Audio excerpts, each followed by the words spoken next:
Finally बघा, दशावतार हा cinema जो आहे याने नाच गं घुमा या सिनेमाला जे आहे मागं सोडलेला आहे.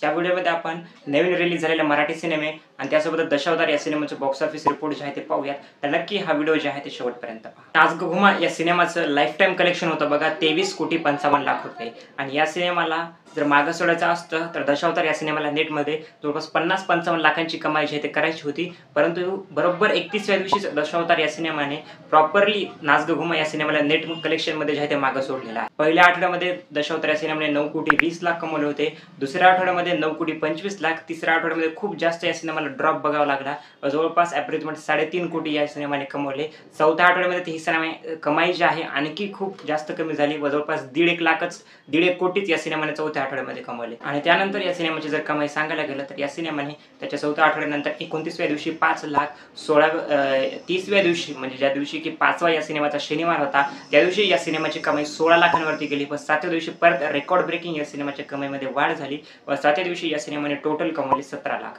अशा प्रकारे या सिनेमाची टोटल कमाई जी आहे नेटमध्ये झाली होती बघा 23,61,00,000 या सिनेमाने ऑफिशियली नाच गं घुमा या सिनेमाची लाईफ टाईम नेट कलेक्शन जे आहे 23,55,00,000 याला 6 लाखाने त्याच्या 31व्या दिवशी मागे सोडले व जवळपास 23,61,00,000 कमवले आणि हाच आकडा ग्रॉस कलेक्शनमध्ये 27.5 कोटींच्याही पुढे गेलेला आहे. हा सिनेमा ब्लॉकबस्टर जे आहे ते झालेला आहे. 4-5 कोटी या सिनेमाचं बजेट होतं आणि हा सिनेमा बॉक्स ऑफिसवरती ब्लॉकबस्टर ठरलेला आहे बघा.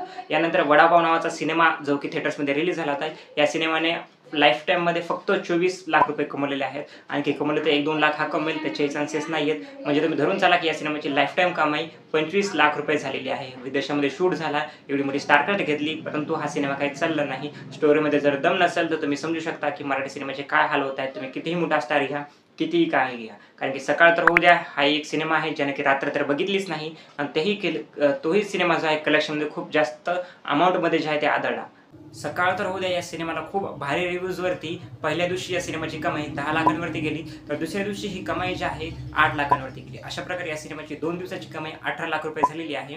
त्यानंतर एक खूप मोठा कॉन्ट्रोवर्शियल चित्रपट देखील या आठवड्यामध्ये रिलीज झाला होता जो की सध्या थिएटर्समधून निघून गेलेला आहे. या सिनेमाचं नाव आहे बघा मनाची शितोक. या सिनेमाचं नाव बदलण्यात येणार आहे व 2-4 दिवसामध्येच आता 16 ऑक्टोबरला या सिनेमाला परत रिलीज करण्यात येणार आहे. या सिनेमा जेव्हा थिएटर्समध्ये रिलीज झाला शनिवारपर्यंत म्हणजे 1-2 दिवस थिएटर्समध्ये होता तर तेवढ्या 2 दिवसामध्ये या सिनेमाची कमाई 8-9 लाख रुपये जी आहे ती झाली होती बघा.